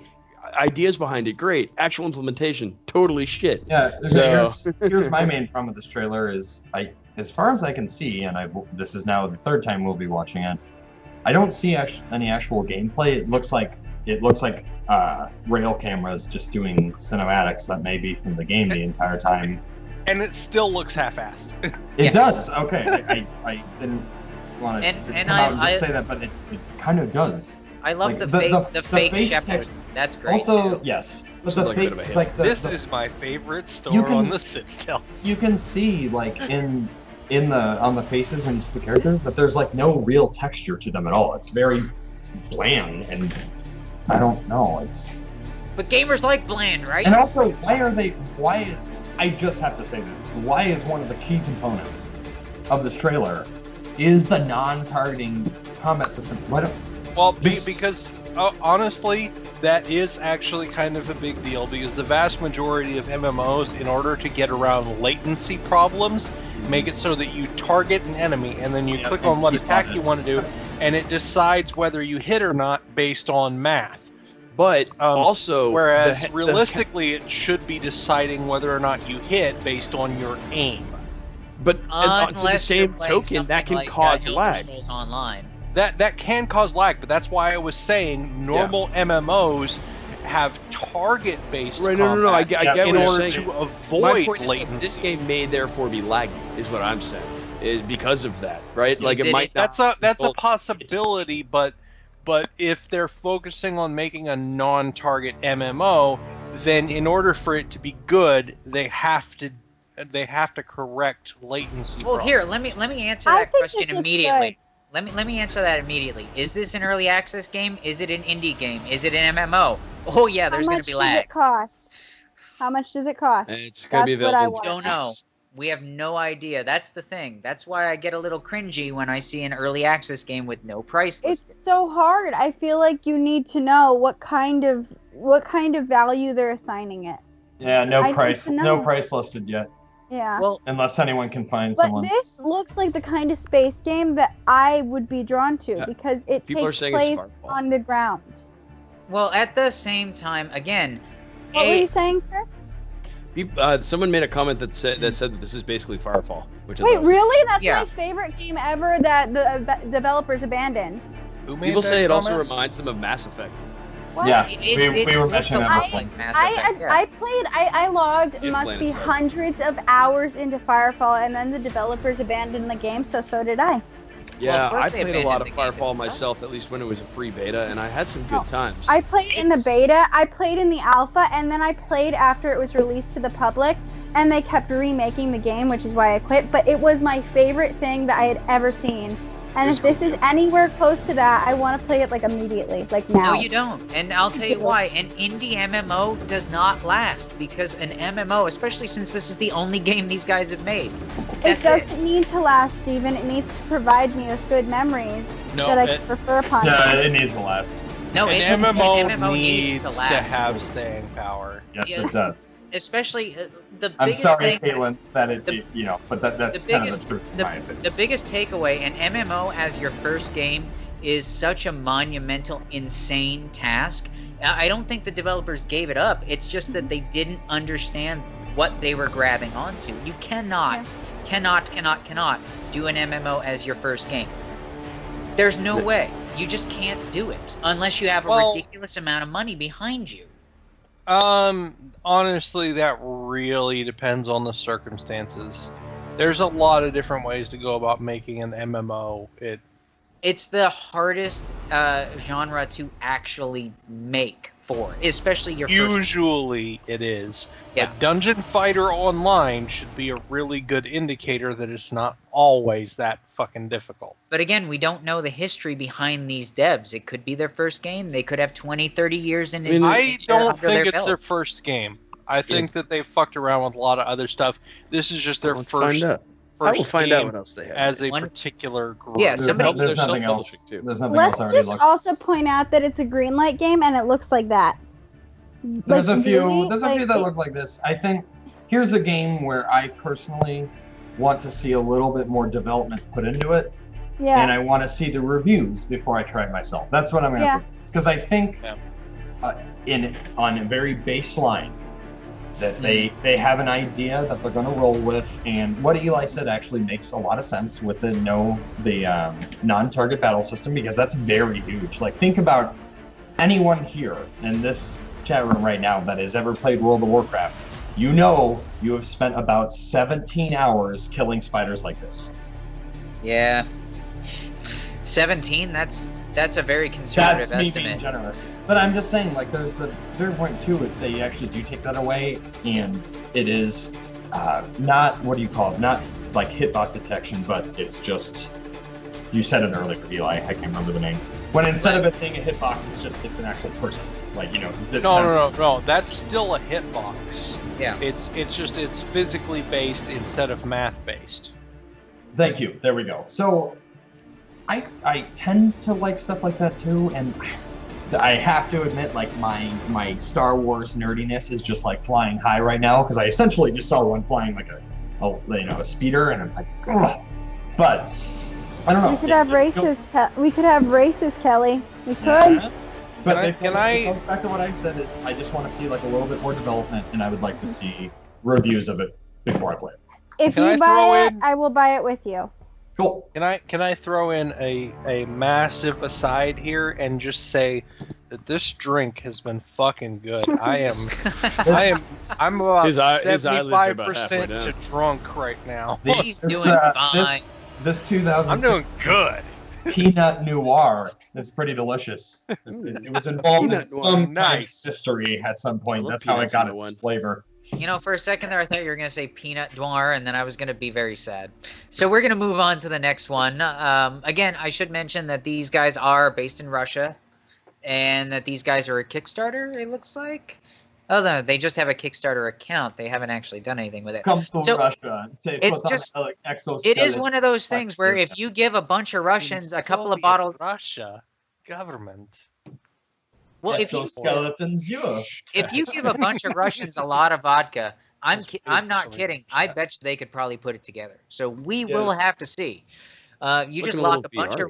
Yeah, you might be a little biggity too, so be careful. Put a bunch of Russians in a room with a lot of vodka, and maybe they'll bust out the next MMO. Who knows? The next game is going to be right up Kellogg's alley. No, that's not a sexual innuendo. The next game is... had it been. Oh yeah. The next game is a VR game, and it is called Homebound. This looks actually pretty sweet. Although this is a pretty common thing now, that you're starting to see in a lot of VR. I actually, I think I've seen this trailer before because I remember looking this up. Basically, what they're doing is simulating what it would be like to try to get from space back to Earth, and it looks like you're basically that's the whole joke, right? You're homebound. You're trying to get back to Earth, and it's Apollo 13, the game. Yeah, that's basically what it is. It's not really clear that there's any game. It's you just basically are doing things, you're interacting and preventing your death somewhat, but it sounds like you're just kind of having shit happen to you, and you're not really in control of what's happening around you most of the time. Oh my god, it's fun though. Did you see that would be really cool? Oh, I think I would. You're saying you got to play the end of the Apollo 13 movie constantly. That's awesome. Yeah. That's the actual mission. Looking at the trailer just now, I just noticed that in the trailer there is a logo that's flashed on the screen that it says Spacey, SPACEY, but it's almost exactly the same as the SpaceX logo. Oh, weird. But it's actually Kevin Spacey as the logo. No, but with an E in there. With an E in there. But still, I saw that and I just went, oh my god, they're fucking referencing SpaceX in this game. Well, that would be one of the missions. That would be awesome. You got to land on a boat. That would be good. I'm on a boat. We don't need to bring that meme back. Do you see what the recommended graphics card is though? They recommend a 980 Ti. Just recommended. For VR, yeah. VR, yeah. I know. Almost everything VR. But even their base graphics recommendations are 970. And there's still gonna be friggin' idiots that post in the Steam forums. I can't play this on my 650. Yeah, this doesn't work on my Mac. Yeah. We hate Macs, but we hate Mac users. So. Without diving too honestly, that's the big thing for me. I never gave a shit about Mac. It just didn't suit my taste. But Mac fanboys pissed me off. Yes, me too. Me too. Oh, you mean that you're not going to buy the same thing that everyone else has and try and do the exact same thing that everyone else does? And literally get your laptop lost because you walk into a classroom where 30 of your classmates have the exact same laptop? We call those jealous you don't have. No, we call those consoles. Excuse me, I'm a gamer. I am not jealous. I have fun on my laptops. JK. But they're finally getting to play Leisure Suit Larry. They're coming along slowly. That better be coming along. One thing I love about Apple products in college is that the administration severely implies that MacBooks are the only things that can run the Adobe suite. I've noticed that actually, and I've never understood. It's not subtle. They harshly imply it. Graphic design students at the school I went to were required to have a MacBook Pro. Required. Well, it's just to add on to their $30,000 student debt for that semester as well. So, it works out. Think different, just like everyone else. I'm actually waiting for Caleb to just start screaming Sanders 2018. In line with everyone else. As long as really they're the same. I wonder how many more Mac fans that we can insult in this one. Have we talked about the iPad yet? Fuck fanboys. Well, the iPhone 7 I hear is jackless. We not gonna. Well, not ready for Halloween. that doesn't mean that there's not any. I've actually I've totally video of somebody drilling a hole into the son of a bitch and actually what my favorite thing about the iPhone 7 is during the teardown, they tore off the speaker grill, and then underneath it they found another speaker grill, and then when they tore that off, there was no speaker underneath that one. Yeah, it was just a bracer. It was like some kind of touch thing that they put into the button. But like that was the greatest thing is there's no speaker behind the speaker grill, and they keep a secret speaker grill under the other speaker grill, and there's still no speaker. What the fuck, Apple? And paradox, of course, we are hitting the low-hanging fruit. It is Apple after all. But anyway, Apple's falling far from trees and all that stuff. So what more can be said about VR? Honestly, it looks fancy schmancy. I like the idea of Apollo 13, the game. Looks cool. Yeah, I would play this. Well, I just don't have to. You're gonna have to. You have the VR. No, guys, throwing this out there. When Yes. we do drunk VR again. What do you mean we? What is this Homebound. Well, you and then some of us will visit you at points and play your VR good. machine. I was like, so when Chris gets drunk and plays VR. Drunken VR Pokemon Snap. Do it. Do it. Hey, God. speaking of another side note, did anyone hear that the NX is going to have the first true Pokemon game on a console? Yeah. They're actually making a Pokemon game for the NX, and I think I'm very excited. I think I'm very excited. To be fair, again, because Nintendo XD on GameCube did not count. Well, what about Pokemon Stadium? Oh, you mean full-on Pokemon game? Adventure style. Making a Pokemon for a Nintendo console actually would get me to buy the console. Did you know that? Well, the NX is gonna be. I would buy the NX Caitlin. For one game, and that's Pokemon. I will absolutely never buy any console. Honestly, with the conversations that we've had with you in the past, I do not doubt that in the slightest. I assume that with you. It has to be Pokemon. If they don't have it, they're not worth buying. No, they need Breath of the Wild Zelda. Will hopefully be good, but seriously, new Metroid, and not some slanky, stupid, chibi character Metroid. I want Samus back. I want something happen where she just gets her armor destroyed and you have to get it all back again, and you, for some reason, have to kill Mother Brain again. I don't even care. They can bring her back as a robot. So you seriously, don't just make another one. Just make another good Metroid. You don't want her ex-CO to say, "I'm not going to give you permission to use your shit, Samus." You don't want that to happen again? No. You getting flashbacks? Other M is so stupid. What are you talking about? Other M was a great game. I had so much fun playing. It made one of the best Stylo and the call now. Bounty hunter characters. No, it was like she turned her into a pussy. It was annoying. Did you even play that game? By the end of the game, you were super badass. You can pull off amazing moves. That's every Metroid. But no. The battle with Ridley and Other M is still the most badass version of the Ridley fight I have ever encountered. Wait a minute. Ellen Ripley? No, not that Ripley. And also just saying, that would be a great battle. Wait, are we talking Ripley from the first movie, the one with the power loader, or are we talking Ripley? We're not having this conversation unless it's Ellen Ripley. We are talking Alien Resurrection Ripley. No, fuck that. So Alien Resurrection is the closest comparison. No. Just like how there was never a fourth Hellraiser, just like how there was never a second Matrix. How can you say there was never a fourth? There was never a third Hellraiser. Hellraiser 3 was okay. Everything went downhill from there. Anyway, we're gonna move on. So funny. And I feel like somebody threw this on here just to be a snide son of a bitch. The next one on this list is called Virginia. Is it related to Verdun?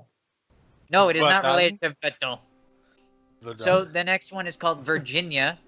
And if it's not a Civil War reenactment scenario, I'm not going to be very happy. But it is apparently a first-person adventure stroke detective story. Graphics are basic, but decent. However, what is going to make or break the game, wow, that's a lot of notes, is the story and how it plays out. Well, yeah. I live in Virginia. Is this relevant to me? Probably not. I mean, so it says it's claiming... simultaneously, no.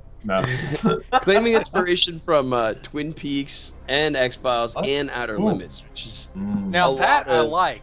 I like that idea. Out of the three, like that was descending order, like how I like them. Literally, Twin Peaks, X-Men, or excuse me, X-Files. Okay, I will say, descends from the Outer Limits. I will say, if you start from the beginning of X-Files, I like X-Files better than Twin Peaks. The first two.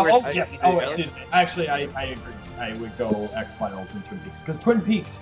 I know we keep talking about non-game stuff, but seriously, first season is so good. Then the second season, it's like, well, I lost 4 pages of writing. Honestly, Twin Peaks, it was a progression of the studio and the fans fucking the show over. Yeah, and David Lynch, admittedly at the time, he said like he did way too many drugs and had actually forgotten lots of stuff he had written. No, David Lynch doing drugs is what makes it good. The studio, with Twin Peaks, the studio was demanding that he change stuff and do stuff that wasn't part of the plan, and fans were bitching about stuff that they wanted to happen, and they bitched so much that he went along with it, and it wound up fucking up the story.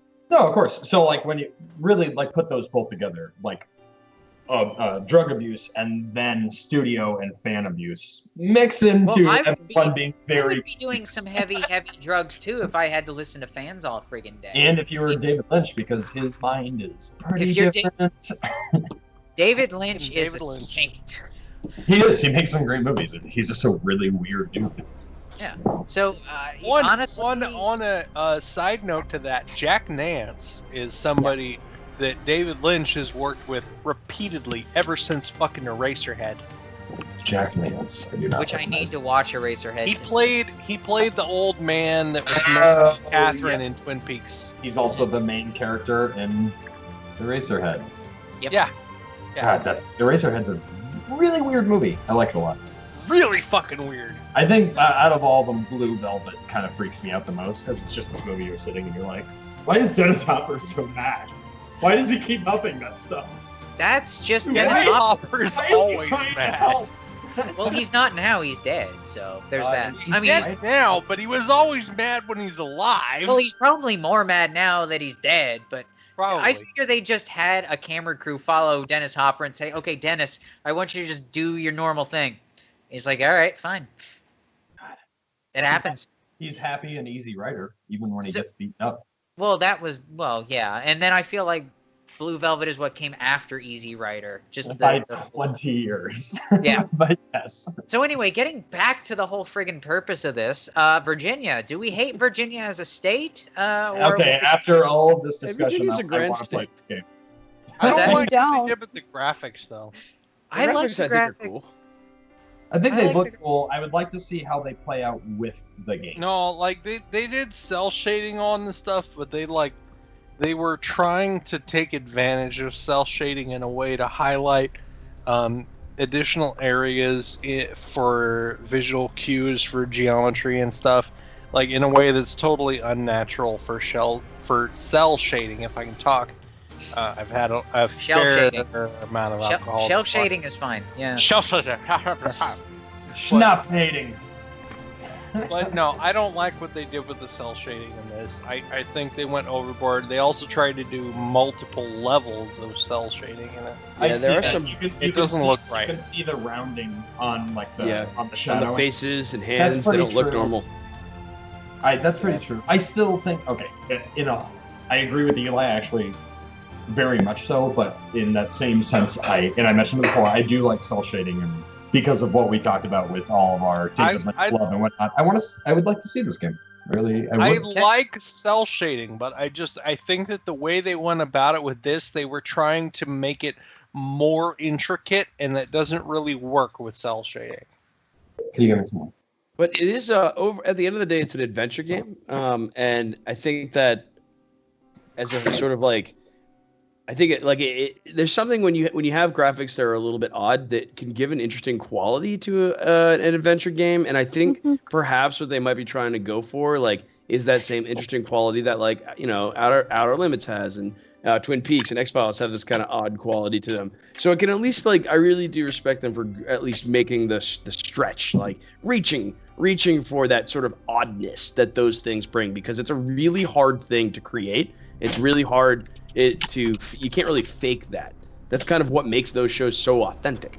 So okay, now you say that you can't fake that, but honestly, I gotta say, as far as the graphics are concerned, not the story itself, just the visuals, I feel like they are faking it, and that makes it feel fake. So there are a couple of things that I want to throw out there. I also want to after Steven. First and foremost, here's a link to the demo. Well, there's three things I want to say. First off, here's a link to the demo on Steam. Secondly, did you post that in the Twitch chat? I should be able to try it again, but I do want to say that this is published by 505 Games. Because in the Twitch chat... Yeah, I saw that. Don't worry about that. I'm going to fix that in a sec. There is a demo on the Steam page. I am working on that. Secondly, it is published by 505 Games. They're the same sons of bitches that had a hand in Payday 2. Oh, I never played those games. And finally, I do want to say that apparently some people have been having some issues with the game because the first 3 or 4 community hub posts are about frame rates and stuttering and whatnot. So that is the reason I'm posting a demo now. I would also like to mention, personally, has anyone ever seen the 80s movie, The Vanishing? Oh, no. Fuck yeah, that was an awesome movie. It's a great movie, and it's really freaky, and I feel from the small research I've done on the side Googling here that they took a lot of elements from that movie and are placing it here in The Vanishing with, obviously, the mixture of elements they said too, Twin Peaks, X-Files, Outer Zone. Yeah. Where did you get The Vanishing? It's Virginia. The movie The Vanishing. About the movie inspiring parts of it. It looks like... Okay, I've had a lot of alcohol already. Yes. The Vanishing, the movie, looks like the inspiration, another inspiration, for the game Virginia. So for anyone that's seen the movie The Vanishing, if you have not, it's a very good thriller. It's scary but not gory, and it's a really good movie. And it looks like they're taking elements of that. So this ties into what we talked about before. Apparently, the game itself is capped at 30 frames per second, according to a number of people that apparently give shit about that. And so the developer themselves, this is the important part, the developer themselves, Jonathan Burrows on Steam says, "We realize frame rate is a divisive subject. The creative team feels strongly that 30 frames per second is the best way to experience the game. That's bullshit. Wait, it gets better. We prefer the quality of the image, and it's the best fit for the animations, which have been authored to 30 frames per second. But we know many people hold passionate views on frame rate in particular.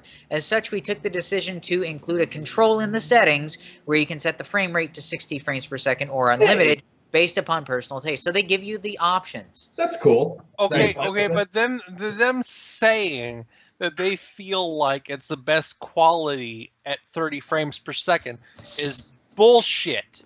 Because 30 frames per second is about 6 frames per second above the threshold where the human eye can normally tell the difference between still images and motion. Anything above that and all your eyes are going to register is the actual movement between frames. Them saying that they feel 30 frames per second is better for it is essentially saying that, artistically we feel like having stuttery animation. Also, it looks like some people are reporting nausea from playing the game. That's also bullshit. People are fucking stupid. Well, Thank yeah, you, Eli. because... I just didn't want to say anything to that.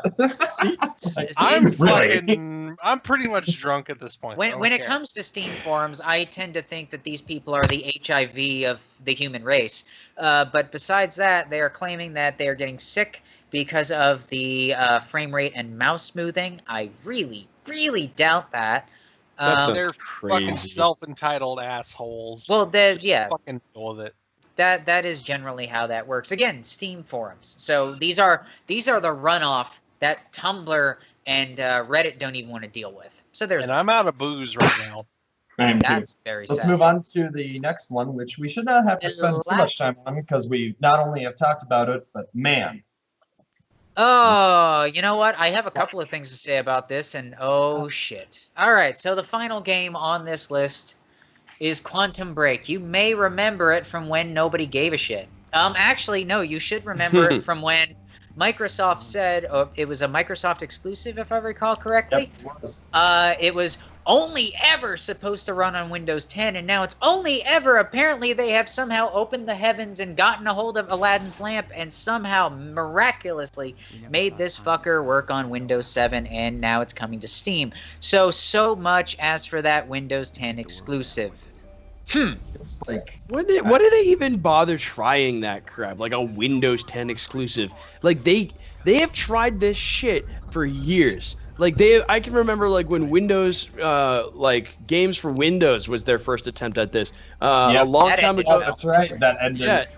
Yeah, and then actually Games for Windows has made 2 go-arounds. I remember the first go-around, they had to introduce Games for Windows when Windows first came out for Windows 95, because they basically had to prove to the world that you could make games for Windows. And so they released this whole Games for Windows bullshit to prove that DirectX could work on Windows, yada, yada, yada. And then they rehashed that bullshit again, like 10, 12 years later to try to create a dedicated like catalog that was only Windows games that you couldn't access. Eli, we can't hear you.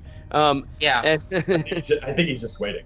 I'm sorry, I had accidentally muted it, but no, Kellogg. Games for Windows didn't come out with 95. At that point, honestly, there were not enough games out there for any other platform for Microsoft to even consider. Games for Windows wasn't what it was back in the original day, right? Or I should say, it wasn't a platform exclusive thing. What Games for Windows originally was Windows, Microsoft's attempt. 2006. Well, right. Well, then that's the second version I'm talking about. That was the second version. Yes. Sorry. Honestly, I shouldn't have even brought up the first version. My point really was that they have been bringing this fucking idea around that Windows as like the gaming platform, when what they need to just stop putting Windows between people in the games, because Windows is not sexy. Windows is what we use to make the computer run. That's all we want Windows for. Half the time, it doesn't do that fucking right. So it's never going to be what we want for gaming. Ideally, we'll all use Steam OS in the future somehow. Hopefully that'll work great or something. And maybe not Steam. My point is maybe it'll be a better gaming OS. I can't. Do you also think that Linux is going to have its year this year? No. Well, no. Linux never got a fair rap anyways, because it was already running on the original Xbox and many other systems, so it's not quite fair. It's been a part of gaming for a long time.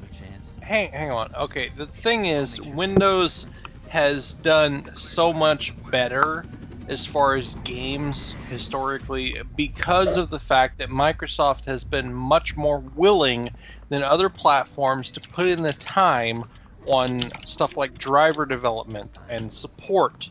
That's been the biggest issue with games being released on different platforms. And when it comes to PC, support is the ruling factor for game releases. With consoles, support isn't a big deal because you're coding for very specific hardware. But when it comes to PC, you have to have support. It makes it so that the developer doesn't have to spend shit tons of time trying to make their game compatible with very specific hardware. And Microsoft is the only company that's willing to put in the time to do that, because Microsoft has been the seriously. Look at Linux. DirectX has been dragging its heels for years. This is the thing. No, DirectX it hasn't. It's been doing it made a stupid comeback shit. But it hasn't been dragging its heels. Well, DirectX 12 did some good stuff. I'll admit it, but DirectX 12 only started coming out because AMD and NVIDIA were releasing their own APIs, and they were starting to be a lot of improvements in OpenGL. No. DirectX 9, between DirectX 9 and 10, it took forever, and DirectX 10 was shit. DirectX 11 was also shit. And so the only good thing since DirectX 9 has been DirectX 12. Relative to the improvement in performance we got out of 12? Okay, from DirectX 9, after that point, from after DirectX 9, everything that was included for DirectX was essentially selling point features. You know, there wasn't anything necessary after DirectX 9. And the issue, the reason why other platforms have still not kept up, even though DirectX 9 has not been doing anything all that significant, is because that after that point, none of the features really mattered that much. Because DirectX 9 was the last one that focused on performance. Everything after that has been on essentially, you know, trying to do marketing features. Right. Well, 12 to go with a new setup. DirectX 12 has implemented features that are focused on performance, but there's still not anything that's really different or necessary. Right. You know, right. I think my point that I was trying to get back to, I think, is more that, like, why, when they're making these improvements, and like I guess you see what you're saying, that like 10 and 11 and all the other ones had improvements along the way that were less about performance and stuff. But like, why is Microsoft consistently locking their stuff to later systems? Like, I understand they want people to upgrade, but why? It's a corporate mentality. That's all it is. They're going to give, but then how can they get breakthrough conceptually that they needed to put Quantum Break on Windows 7, but they can't conceptually break through putting DirectX 12 on Windows 7? It's all about selling points. That's wait a second. Before either of you continue on, what is the best way to force a gamer's hand? You tell them, hey, you want these fancy games? You gotta upgrade to the newest operating system. You want the newest version. It's all selling points. You want the newest version of DirectX, the thing that runs all your games. You want the thing that constantly breaks and it try to install a game. Nothing to do with my point is that Microsoft just continues. I guess Microsoft hasn't learned from shooting itself in the foot about locking shit out. It has nothing to do with shooting itself in the foot. I know, but it did, because Quantum Break, they did a bad job with Quantum Break. All right, guys. Hang on. Look. Go ahead, Eli. It doesn't have anything to do with shooting themselves in the foot or anything like that. Microsoft, as far as computers, already has the massive market share. Nobody else 95 or 97%, right? Nobody else is able to compete with Microsoft in the computer gaming market share. Nobody else can do it. Linux is probably second place because, honestly, they're the only ones that seem to give a shit about giving people options. So as of right now, go ahead. And then I have some numbers to throw at you people. Microsoft has already established themselves as the ones that are willing to support gaming and provide agnostic options for developers. And that is the really big key, is agnostic development. They need to be able to code their games the same way to run on everything. And that's been the big thing with Xbox over all the years the Xbox has been out, is developing games the exact same way across platforms, as little change as possible.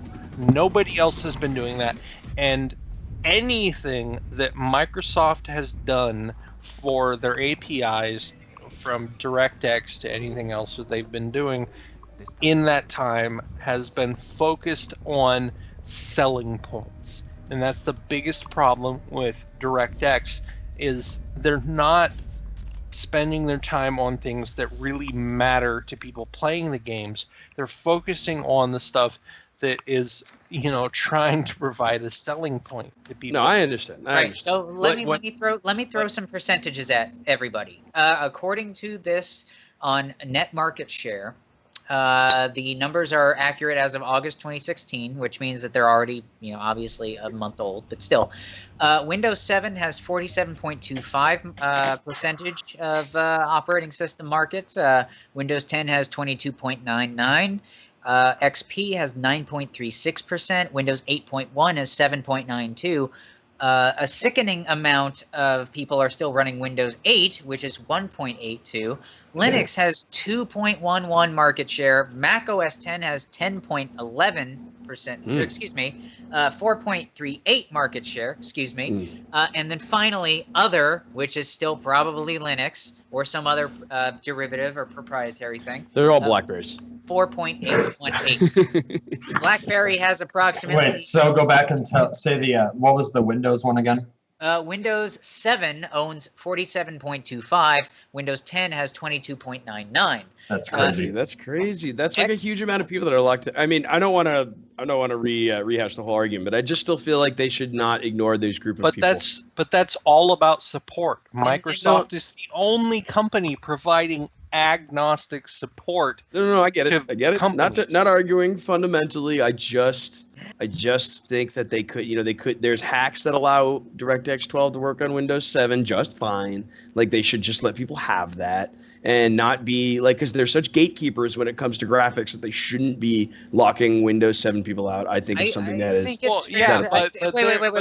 Just sitting here still waiting for Iceman to get shot. Wait. So here's how it goes. A company should do something. A company won't do something. Microsoft has never, for all their bluster, for all their claims, has never supported FOSS. They've never supported free open source software. They're never going to support it. Well, they're starting. What the fuck whatever they say. They're open sourcing the .NET framework. They say. Whatever it is they say, you can always guarantee they're not going to do it. We're talking about the same company that years ago said that Linux was a bit of a cancer in the computing world. What they want is one straight, flat plane that they own and control. That is how it's always been. That's how it's always going to be. It's everything. Look, and from one standpoint, support is that kind of thing is good because then you can support everybody. You don't have to guess what the hell they're running. So I'm going to tell you, as far as open source software, I love the idea. I've always loved the idea of open source software. But practice, the problem with open source is that you don't have the support behind it because users in general want somebody else to be doing this shit for them. And if the company doing the work doesn't have the money to get it done because nobody's paying them to do it, then it winds up being half-assed most of the time. I gotta agree with that.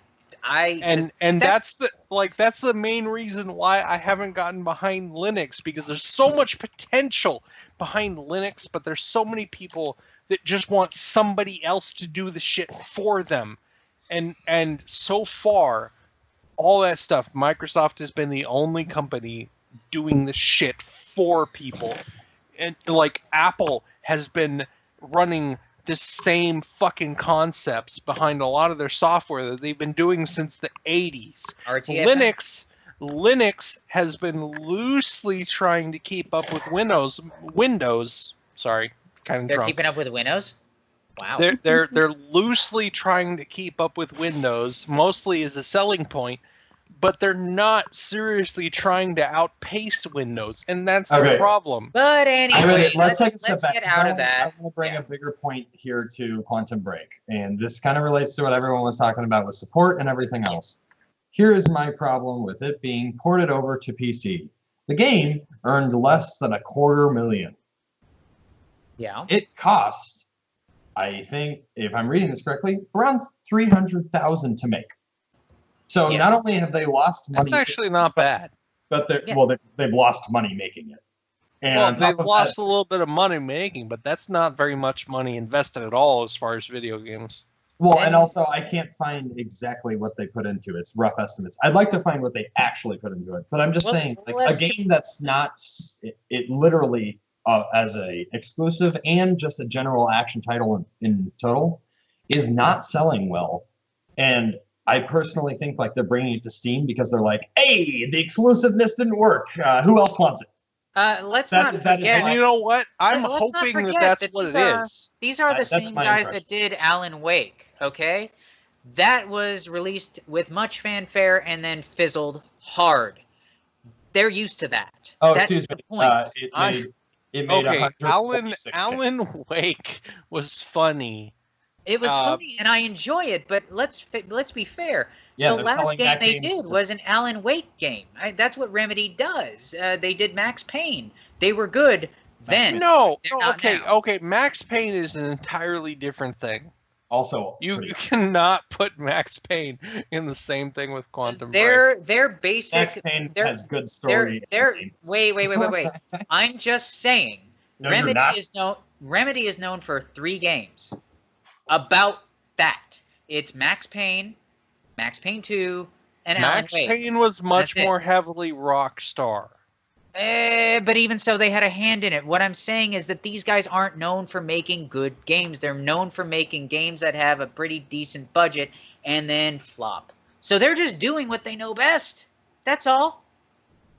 Remedy's not known for doing anything of real work. You know what's fascinating is I keep trying to find how much it costs to make Quantum Break. I can't find it. You can't find the number, and all I can think is that they want to hide is this game probably costs like $100 million or more to make. That is exactly the plan. The only thing I could find is someone vaguely mentioned it costs probably around $300,000. That's why when I said it would cost a lot. They hired some. That is why when I said it, I said that was a guesstimate because I literally can't find the info. $300,000. Yeah, I mean they made Verdun on $300,000. Well, think about it too. They have at least 3 famous actors that are their faces are screened literally to that game and everything. Yeah. They motion captured everything. That alone's like a few mil with famous people involved. That is nuts. Anyway, Microsoft has plenty of money to piss away. That's kind of what they do as well.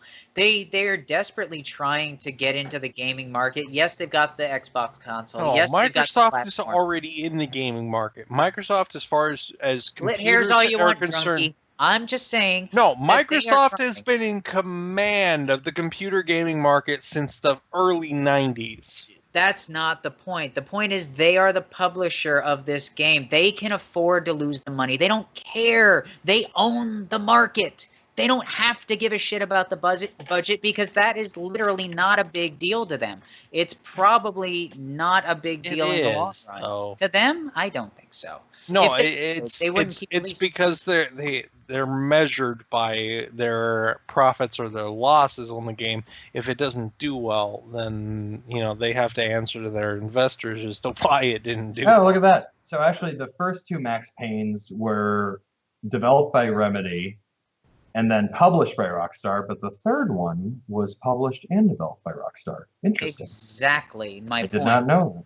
And the other thing too is for Quantum Break specifically, developer is Remedy and the publisher is Microsoft Studios. That's obvious. I don't know why I had to say it in that tone. Excuse me. But I'm glad you said it. But it's published by this company. Yeah. When it comes down to it, Remedy is not known for doing really much of anything. They do really, really gorgeous things. I loved Alan Wake, but it released to major fanfare, and then nobody cared. And Quantum Break was the same thing. Quantum Break was the excuse to push Windows 10, and that didn't work, really. I've never played Alan Wake, to be honest with you. I heard good things. Yeah, I just have never played it. Can I say what the real issue with Quantum Break is as far as Microsoft? Iceman's the main character? No. Oh, no. Can I Quantum the thing with Quantum Break and Microsoft is that it's Microsoft trying to push for a title regardless of what it is that they can claim means that their platform is better than everybody else. That is the biggest problem. They don't even need that, and they're doing that. Yeah, they don't need to because they've got Halo. I think they're doing that with this game. I think that's a good point too. They're making a very obvious push to be like, this is our game. Look at what we can do and all we are capable of. They could have done that with Killer Instinct, which they did. by pushing it on people that didn't even want to download it. Look at Eli and myself. I didn't even know it existed until you guys told me. So if that makes you feel like that. That's the thing. Let me explain this though. Eli and I, we literally did a Windows update, probably both of us, and then we suddenly found out 30 gigabytes. No, each. it wasn't even that. Yeah. I went and I looked at my after I mentioned it that day. Yeah, I hadn't done a Windows update. I just saw you saying that it was installed without your permission, and I went and I looked at my list, and I was like, "Oh, apparently I have it too." And see, that's the thing a bit, is Microsoft doesn't friggin' need Quantum Break. They can already technically say, "Oh, we've got a fantastic game with Killer Instinct," which I'm part of the problem because I bought it shortly after playing it, but whatever. But they don't need to prove themselves. This is like the little guy in the playground that's screaming, "I can kick anybody's ass," but all they have to do is pay the really big guy over in the corner to do it for you. It's stupid. It's absolutely asinine. This is almost like their attempt to say, well, okay, we tried to push this on people by forcing them to upgrade to Windows 10, and now that didn't really work out, so fuck it, we'll release it anyway. You know, why bother? What is the point? Did anybody actually like Quantum Break? Did anybody play Quantum Break? The only people I know that played it were my friends that had Xbox Ones, and 2 of them returned the game, and the third I know has not touched it since the first 2 hours he played it before he was like, I'm just going to play it. But we are going to end on this note. I want to get the final thoughts from Kellogg and the final thoughts from Eli. You are limited to approximately 1 minute. Go, Chris. Okay, so I'm just gonna keep starting now. I'm just gonna continue along my whole dialogue here. I think that Microsoft is just generally not very friendly to gaming, and I think that they and one of the reasons that I feel is like even now they still won't release the amount of Xbox Ones they've sold because they're afraid of a console war with Sony. And like I think basically that like Microsoft just like tries to buy what it wants. It tries to buy its gaming territory with things like forcing people to get Windows 10 to play Quantum Break and like stupid like things that are like, you know, only allowing you to use DirectX on Windows 10 and other bullshit. And I just think that they need to cut that shit out. And this isn't really a rebuttal to anything Eli said. It's just kind of how I feel about things. Isn't Windows 10 free? What's the problem with upgrading? Windows 10 is no longer free as of July 29th. Yep. You have to pay $120 if you haven't upgraded already. So there's about 40 some odd % of gamers out there. Just saying, if you buy a gaming PC and you construct it yourself, for instance, at Micro Center, a very well-known computer store, the one in Minneapolis, when you bought like a certain amount of stuff, they basically were like, "Would you like Windows 10 for $20?" And I said, "Yes." Yeah. No, don't get me wrong. I like my Windows 10. It works really well. I just wish it would stop interfering with my gaming. Not everything with Windows works really well, though. I might sound like one of those weird golden child people, but seriously, I have had like one issue with Windows 10 of updating in the middle of a stream. That's... I like Windows 10 a lot, too. I've had is it really a crime to want people to upgrade? There's a reason to not like Windows. There's a lot of reasons not to like Windows 10, and the least of which is sometimes there's compatibility issues. Most of which is, well, just watch your network traffic. That's all I'm going to say. Eli, and that's the funny part is there's no fucking problem with Windows 10. I've never had a problem. I see a lot of people bitching about it. Every single... I'm going to use Steam as an example. Everybody in the Steam forums, if there's even a slight hiccup in their game, they say, "Oh, you're running Windows 10? There's your reason." Fuck you guys. Here's a solution. That's what my Comcast guy uninstall Windows 10, throw away your computer. Right, and I don't even want to say what ZDNet what comments on that fucking site looks like about Windows 10. God damn. ZDNet. What fucking year are you in? Hey, it still exists, damn it. It might exist, but you need to stop going there. Yeah, so does Neopets. It doesn't. I like to go there because I like to see everybody raging about how this year is going to be the year of the Linux desktop. Sure it is, buddy. Yeah, no, I kid you not. Anyway, Eli, your non-rebuttal to the non-rebuttal about why the fuck this game sucks. Go. So really just... I'm not saying this game sucks. I'm just saying that Microsoft has tried really hard to push this as something to sell themselves on, when realistically, it's a game by the same company that made fucking Alan Wake. And did you like Alan Wake?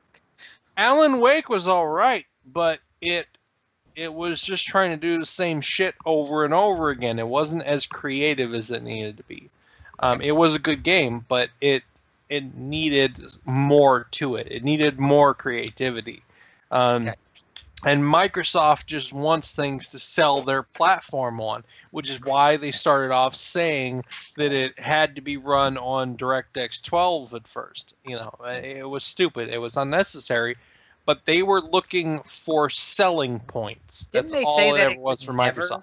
Didn't they say it could not work on anything other than DirectX 12? Am I just I don't know. hallucinating on that one? Yeah, well, they claim crap. Like, the truth is there are certain special effects that definitely look better in DirectX 12, and DirectX 12 will run a fuck ton faster on older hardware. But it's just asynchronous processing being supported, really.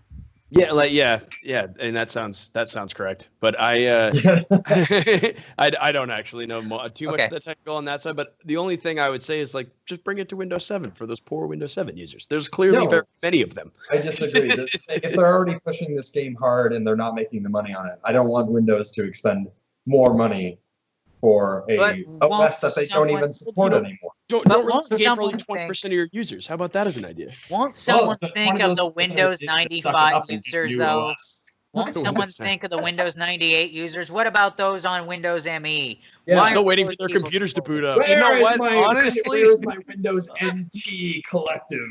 Honestly, that's one of my biggest complaints about people bitching about Microsoft. Is, you know, people keep spending all their time complaining that Microsoft needs to spend all their time supporting all this older shit, and it's like no other company does that. You know, it's like, yeah, some of the stuff Microsoft does is kind of stupid.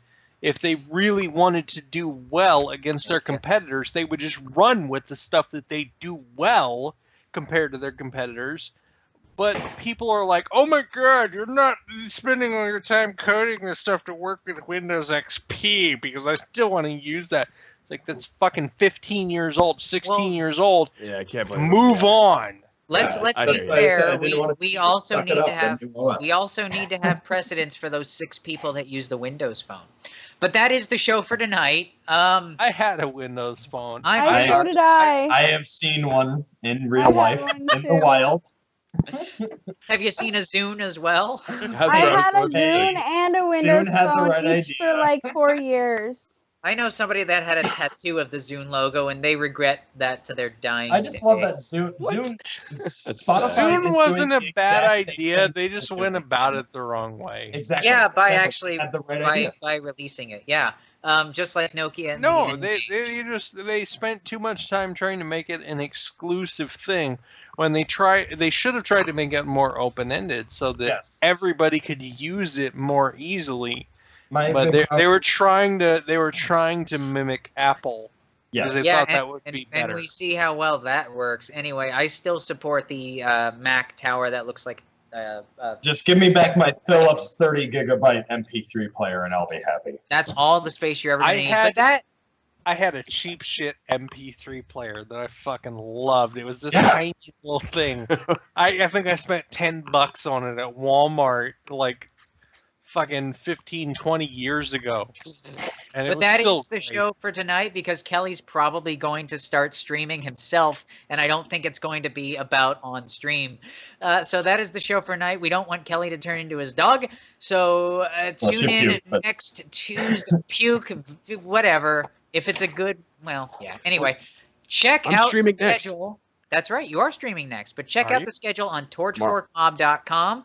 In case nobody pays attention, that's where our schedule is. We're always adding to it. We might be adding more people. We might be adding more shows. Yeah, we are going to be doing that. That's the place to find it. Also, like us on Facebook. Follow us on Twitter. Follow us on Instagram. Subscribe to us on YouTube. Give us money. We are going to beg. I think we're done. Good night, everybody. We talked about a bunch of stuff. We got a chance to rant. Make sure to watch The Vanishing, the 1988 film. Yes. It's fantastic. Such a great movie. Awesome. But that being said, check out more Retro Haven. Check out more Caitlin streaming stuff. Check out more Game Show. Stylo, get us the fuck out of here. Good night, everybody.